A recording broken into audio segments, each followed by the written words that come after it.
Never was so much owed to so many by so few. That debt is what we're going to talk about, the Battle of Britain in the Hangar.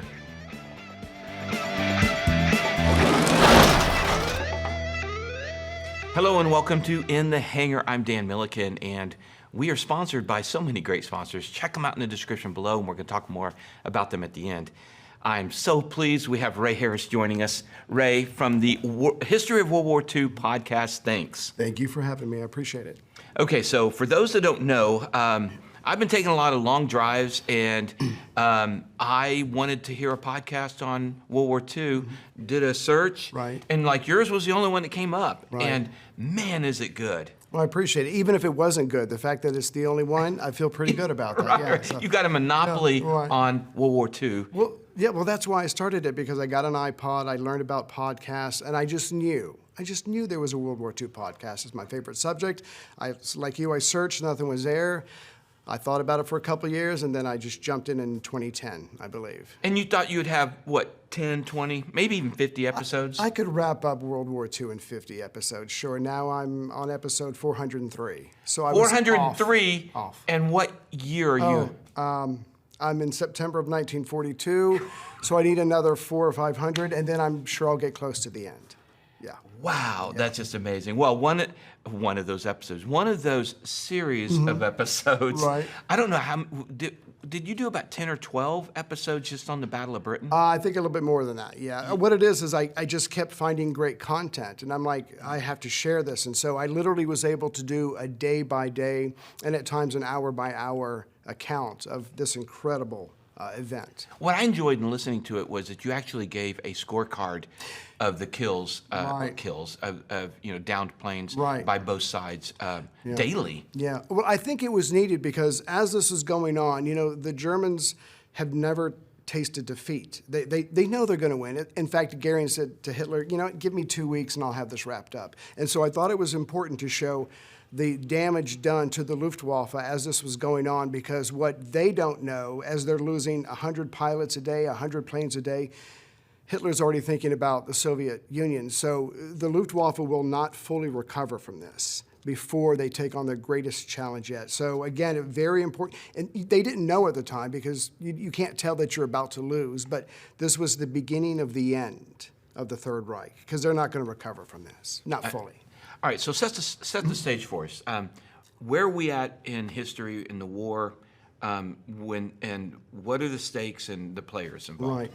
So, well, first of all, during World War I, the Great War, London, like a lot of other towns and cities, was bombed. And so after the war's over with, the English government, the London planners would say, it'd really be nice if we were never bombed again, because that was horrible. So, but the prevailing idea at that time in the early 1930s was that the bomber will always get through. You can't stop the bomber. We can mass them together, we can go up high, we can just obliterate. But with each generation of fighter that's coming out, they're getting faster and faster and faster. And so there's one man, Hugh Downing, who goes, wait a minute, we can now make fighters that can chase down bombers and shoot them out of the sky. But we need a system to go with that. So what's going to happen over the second half of the 1930s is Hugh Downing, who's in charge of Fighter Command, RF, he's going to put together things that other people have created. Someone else created radar. He's like, thank you, I'll have that. Someone else has obviously invented the telephone. I'll use that. The idea of squadrons, radios in the planes. And this is the subtle difference that most people don't pick up on the Battle of Britain. When Hugh Downing is creating, and it takes him like 4 or 5 years, he is creating a detect and defend system. This is not going on the offense. This is not taking the fight to the enemy. This is literally trying to stop those bombers from getting through. As long as we can stop the bombers, we can survive. So he builds this huge complex system with telephone systems. He's got a squadrons, all over Britain. They got the radar, and they can tell when a plane is coming from 80 miles away, which sounds good. But it only takes the attackers 6 minutes to cross the channel, and he needs a minimum of 4 minutes to get the signal, call up the appropriate squadron, and get them off the air. So it's a really tight thing. But this is the best they can do. So he builds his defense system. War comes. it's a system that really hasn't been tested. It's a good theory. It's good on paper. They practice, but you don't really know. So he's hoping that they can hold it together just enough so his system doesn't break down. The Battle of France comes along. France is defeated, and as Churchill said, it is now the time, I believe, of the Battle of Britain. So, and sure enough, Goering and Hitler get together, and they're like, we have to take the UK out before we do anything else because you don't want a two-front war. So it's like, Hitler's never been crazy about the water. He doesn't really care about the Navy, but he knows he needs to do something to subdue the UK.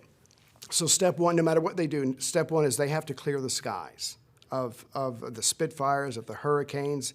They have to clear the skies before they can even think about launching an attack. Now, at this point, there are 260,000 experienced German soldiers in northern France ready to cross the English Channel. They're just sitting there. They're bringing their barges together. They're just sitting there, but they have to wait for the Luftwaffe and for Goering to do their thing. And so that's when Goering is going to make a bunch of boisterous, say, I'll get this done in 2, maybe 3 weeks.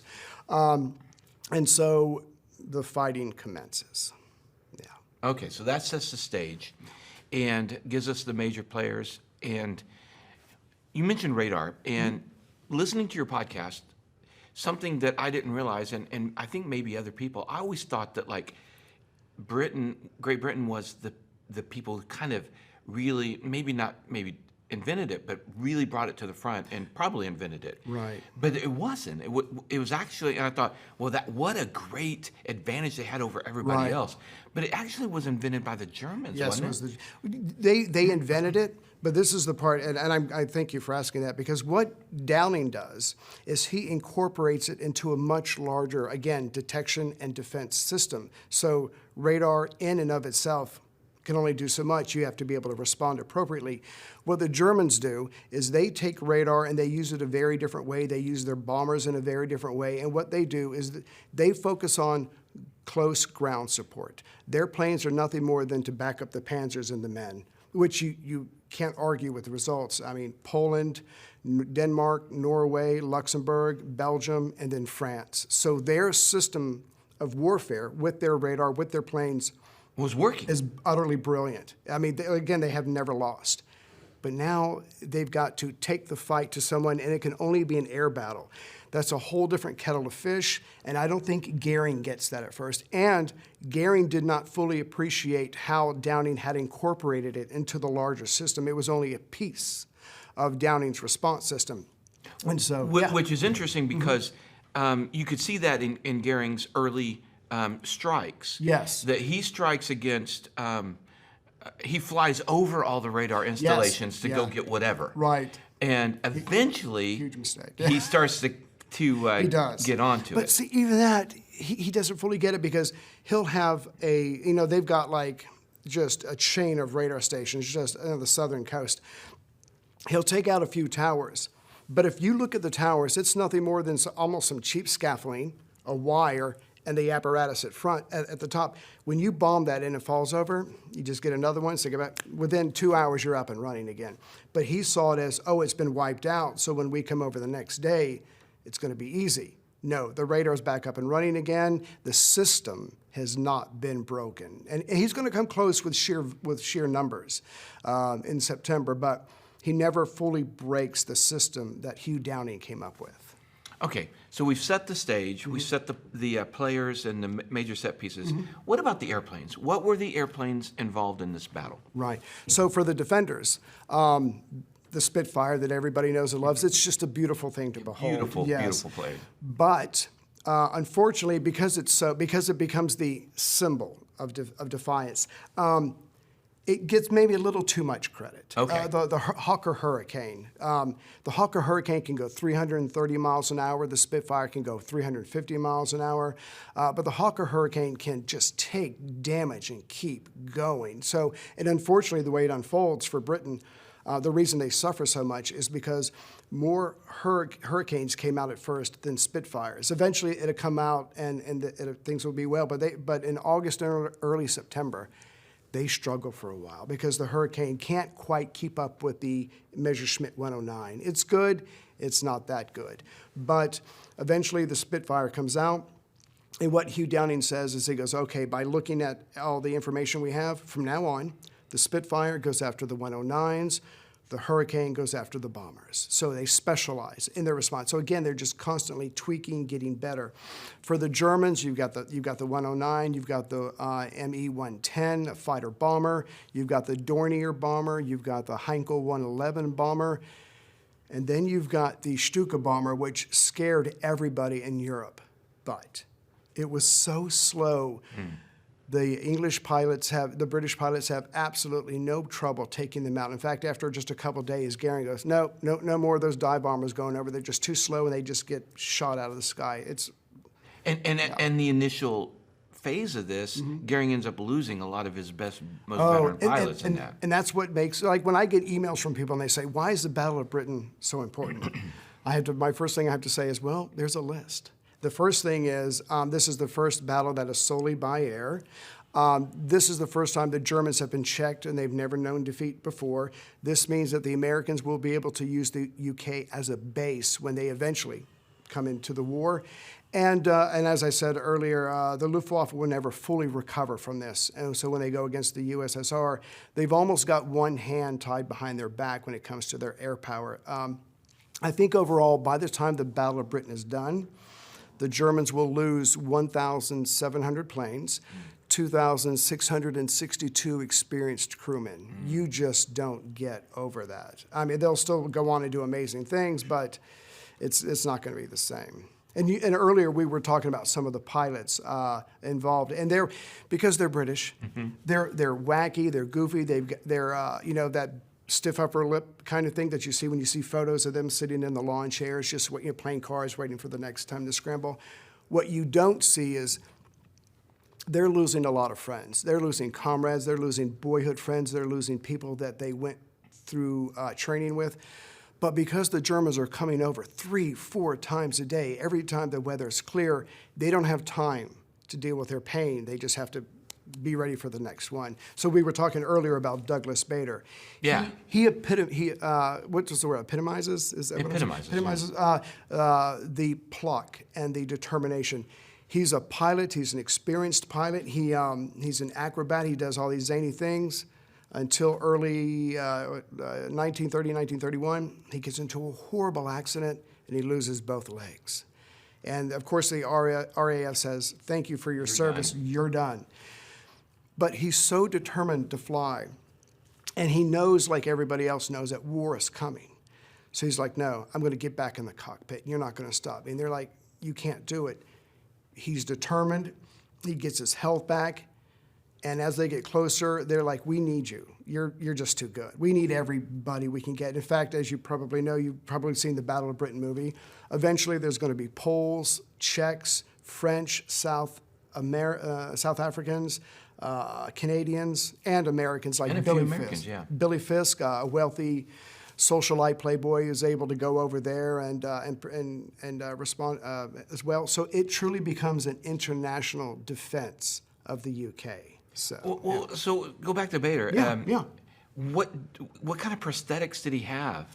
He just had he didn't have time to play. He literally did not care. He chopped a tree down. And he chopped a tree, cut it in half, and he put on wooden legs. No, he was literally like, what's coming next? I don't care about the past. What's next? So he's up there, he's fighting. I think they had to rig something special for the legs. But he's up there fighting, and at one point early on, a Messerschmitt 109 is able to come at him from the side, which is perfect. I can shoot at you, you can't shoot at me, and this guy just lets loose and goes over and goes on.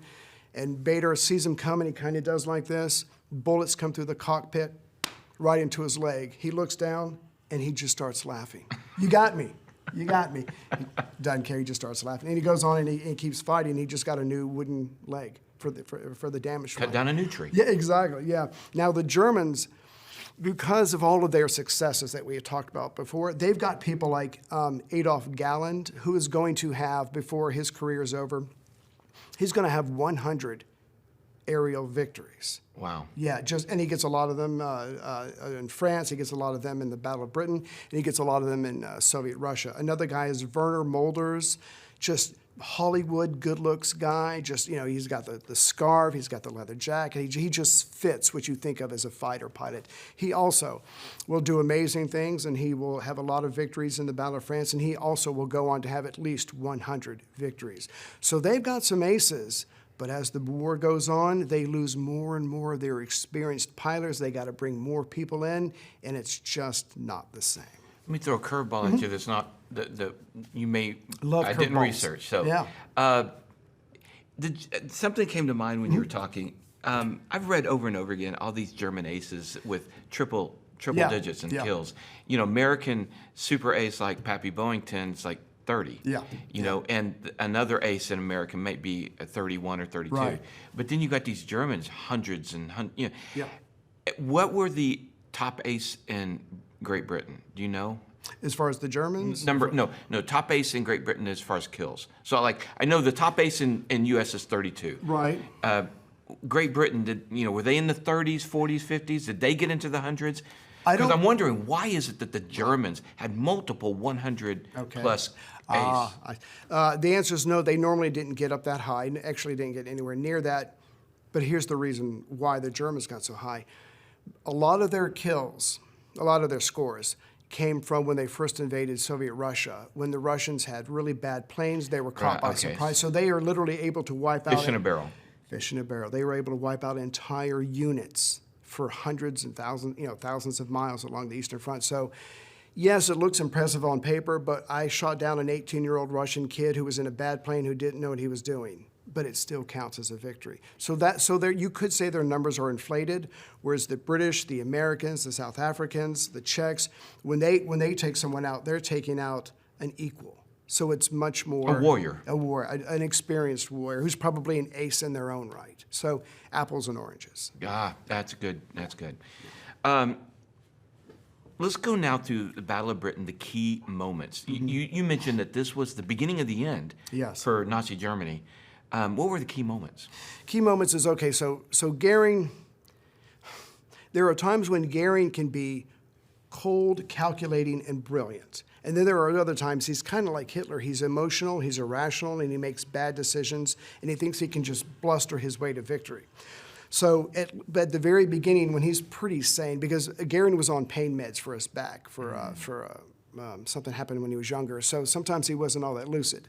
So when he first starts out, he's smart enough to know, hey, we don't have a ton of experience with just bombing someone, because normally it's our Stukas and it's our bombers, and they're working with the Panzers, and it's close ground support.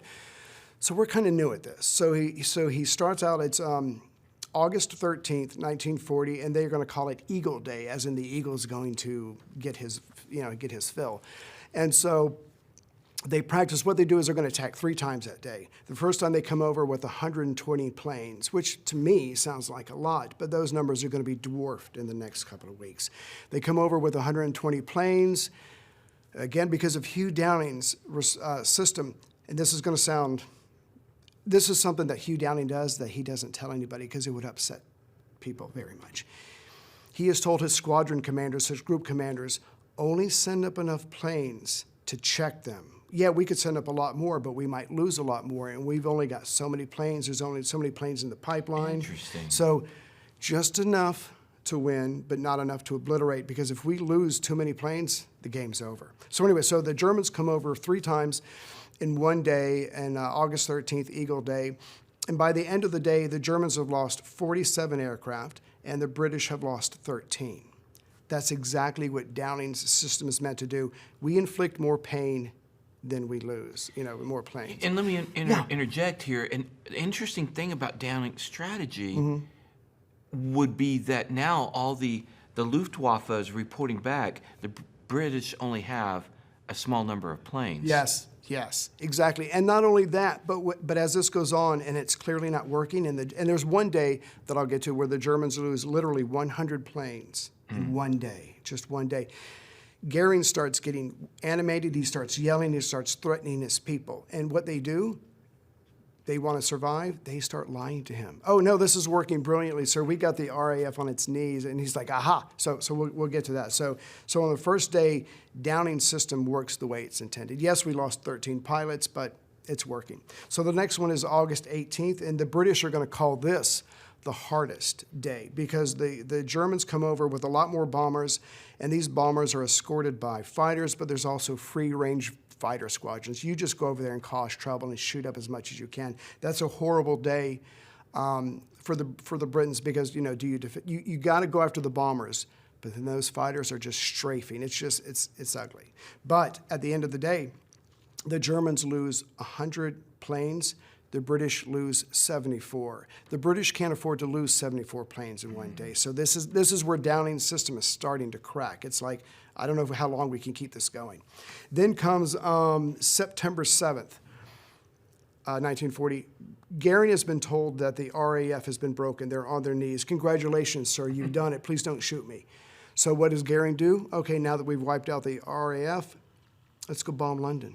Let's terrorize these people. Yeah, I could send my troops over, but I don't want to because they don't like transporting across the English Channel. So the decision is made to start bombing London. Let's wreck their economy. Let's kill their civilians. Let's cause so much panic and destruction that the government will have no choice but to come to the negotiating table.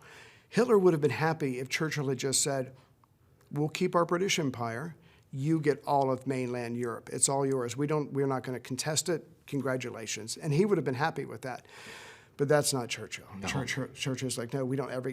In fact, Churchill almost loses a couple of times, and one of them is in 1940, a vote of no confidence. He comes this close because they're getting bombed. Now London's getting bombed. Civilians are being bombed. It's just horrible. So anyway, so we go from September 7th to September 15th. This is the big one. This is the Battle of Britain Day.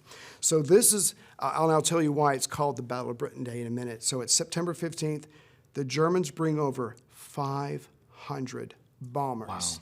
Wow. Bombers, escorted by 620 fighters. Wow. I mean, they're blocking out the sun at this point. Now, the British have been told that this is the big one. This is it. After this, the invasion's coming. So Downing breaks his own rule. He sends up everything. Yeah, in fact, that just happens to be the day that Churchill's sitting in his command structure. Churchill takes out a cigar and he goes, how many reserves do you have? And Downing goes, there are no reserves. This is it. This is the big one. We're throwing everything in.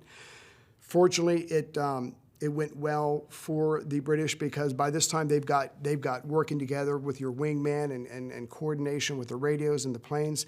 They're able to give a good account of themselves.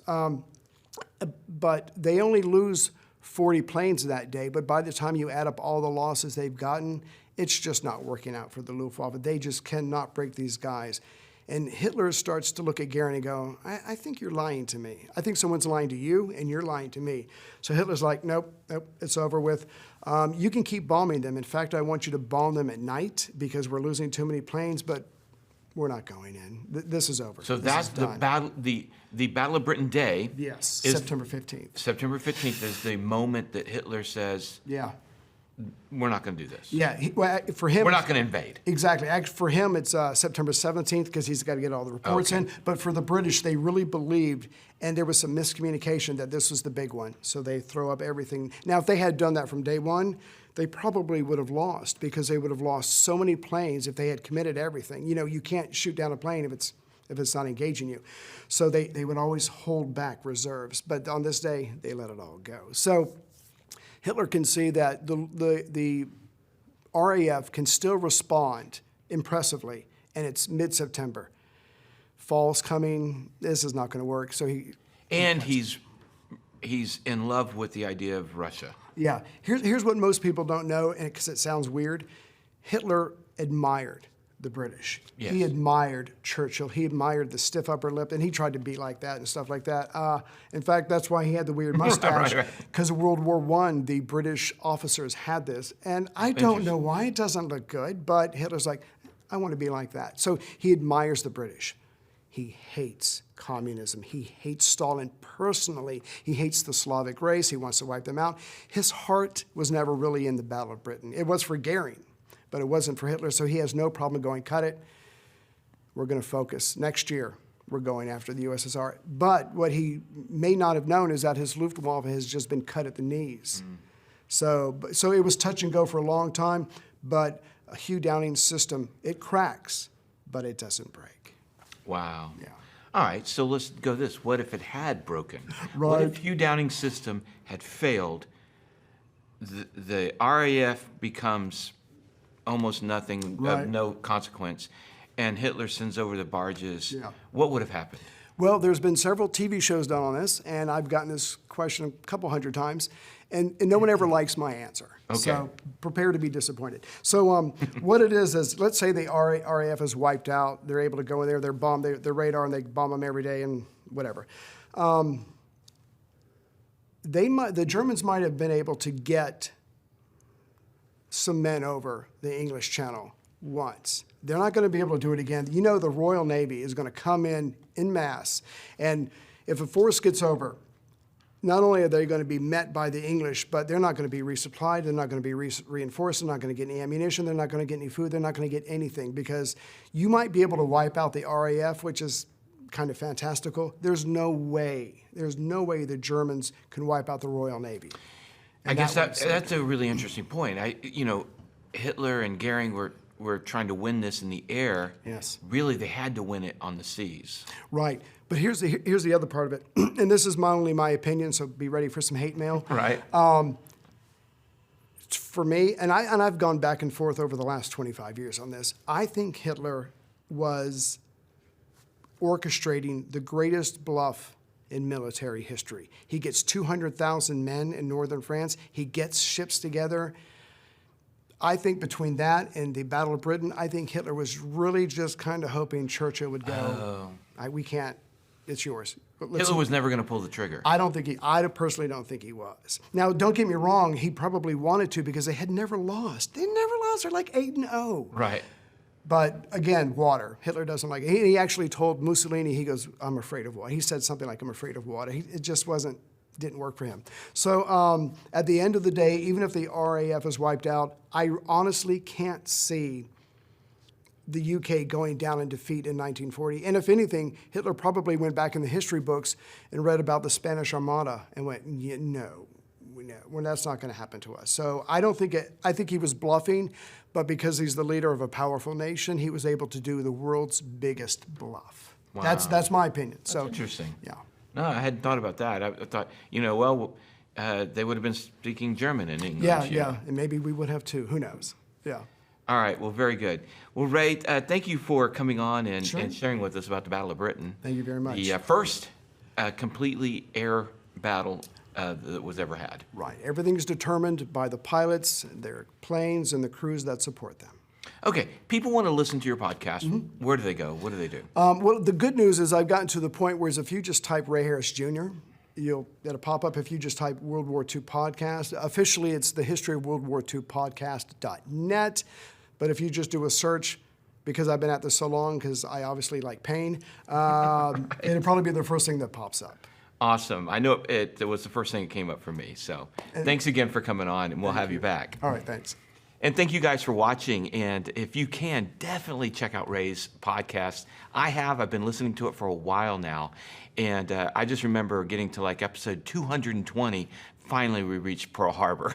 That's the kind of exhaustive information that keeps me going in the car on those drives. So check it out. Also, I want to thank our sponsors. We have some great sponsors. Please look in the description below. They're all run by aviators, people that fly planes like us. So go and support our aviation family. Supporting them supports us, and it really just all helps. So thank you guys. Please share, like, and subscribe. Appreciate all you guys subscribing to us. And we'll see you guys next time in the hangar.